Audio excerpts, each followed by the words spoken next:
Hal mana Rakernas ini memutuskan, menetapkan yang akan diusung oleh Partai Nasdem pada pemilu 2024 yang akan datang, Ganjar Pranowo.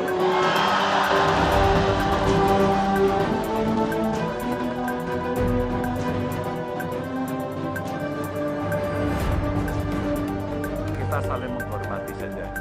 Tapi siapa Jadi yang diusung, Pak?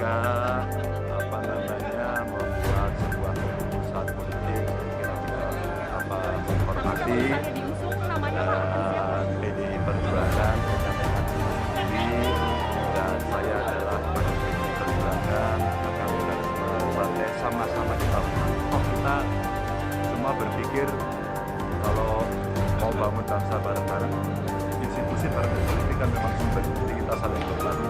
Tapi siapa kalau diusung, Pak? Siap apa?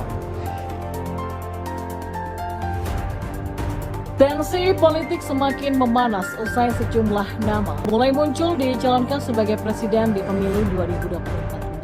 Salah satu nama calon presiden yang paling banyak disorot adalah Anies Baswedan. Pencalonan Anies Baswedan disebut oleh pegiat sosial media sosial Denny Siregar membuat Nasdem bingung dan ketua umumnya Surya Paloh jadi linglung. Menurut Denny, politisi sekelas Surya Paloh sebenarnya sudah tidak lagi berbicara uang, karena uang sudah tidak ada artinya lagi bagi Surya Paloh. Surya Paloh dalam puncak karirnya sekarang ini sudah mendapatkan segala apa yang dia mau, kecuali satu, menjadi kingmaker dalam perhelatan event 5 tahun, kata Denny Siregar.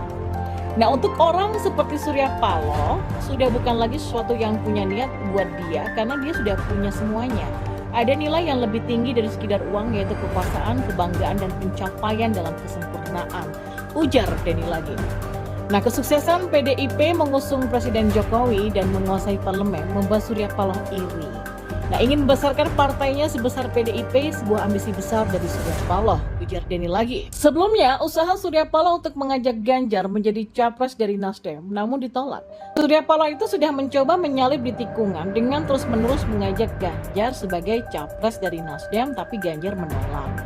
Karena kesal pada Ganjar, akhirnya Surya Paloh menyalonkan Anies Baswedan yang pada waktu itu sedang tinggi-tingginya hasil surveinya, ujarnya.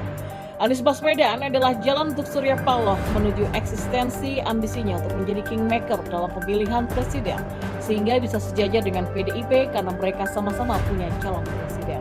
Hanya situasi ini, kata Denny, akhirnya menjadi pisau bermata dua untuk Surya Paloh karena Anies tak bisa mereka jual selain harus menjadi antitesa Presiden Jokowi. Dalam perjalanannya kan Nasdem kemudian menjadi linglung karena surveinya Anies Baswedan terus-menerus melorot jatuh. Anies Baswedan yang dulu selalu ada di urutan kedua sesudah Ganjar, sekarang posisinya sudah direbut oleh Prabowo yang juga gencar merekrut para simpatisan, ungkapnya lagi. Dan masih menurut Denny, jiwa pengusaha Surya Paloh goncang karena sebagai pengusaha harus mengamankan bisnisnya. Kalau Anies kalah, bisa-bisa bisnis Surya akan terus dikerjai oleh pemerintah, sehingga tak bisa berkembang. Denny menandaskan kalau Surya Paloh adalah politisi senior yang piawai, dan dia juga adalah pengusaha yang handal. Jadi bisa saja dia membuat sebuah kesepakatan dengan Jokowi untuk menjaga Anies Baswedan, sementara supaya jangan dipegang oleh partai lain. Ya, memasuki pertengahan Mei 2023, kubu partai koalisi yang antara lain diperkuat oleh partainya Surya Paloh tampaknya semakin deg-degan kalau membaca hasil survei terbaru yang dirilis oleh Saiful Mujani Research and Consulting atau SMRC. Pasalnya, tren elektabilitas Gubernur Jawa Tengah Ganjar semakin menguat dalam sebulan terakhir, agak meninggalkan Prabowo Subianto, plus semakin membuat Anies Baswedan menyusut.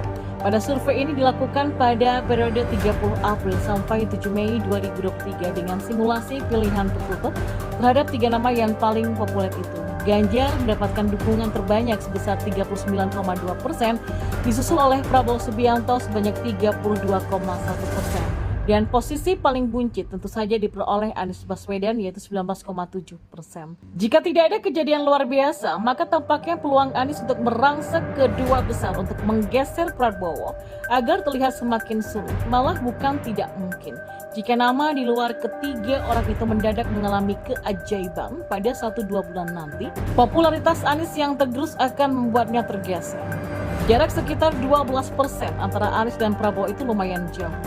Maka dengan posisi pemilih yang akan semakin paten menjelang pendaftaran paslon pada Oktober 2023, Sekali lagi, kecuali ada peristiwa luar biasa, maka peluang terjadinya duel antara Ganjar versus Prabowo akan berpotensi terjadi. Sedangkan Anies akan semakin tenggelam atau malah bakal diusung oleh Nasdem dan kawan-kawan. Masa iya kalau misalnya elektabilitasnya hanya di kisaran 15%? Ini butuh turun 5% saja. Surya Paloh akan nekat tetap mengusung Anies ya. Setelah banyak pengeluaran yang sudah dihabiskan untuk mengenal. Jika tidak ada kejadian luar biasa, maka tampaknya peluang Anies untuk merangsek kedua besar untuk menggeser Prabowo agar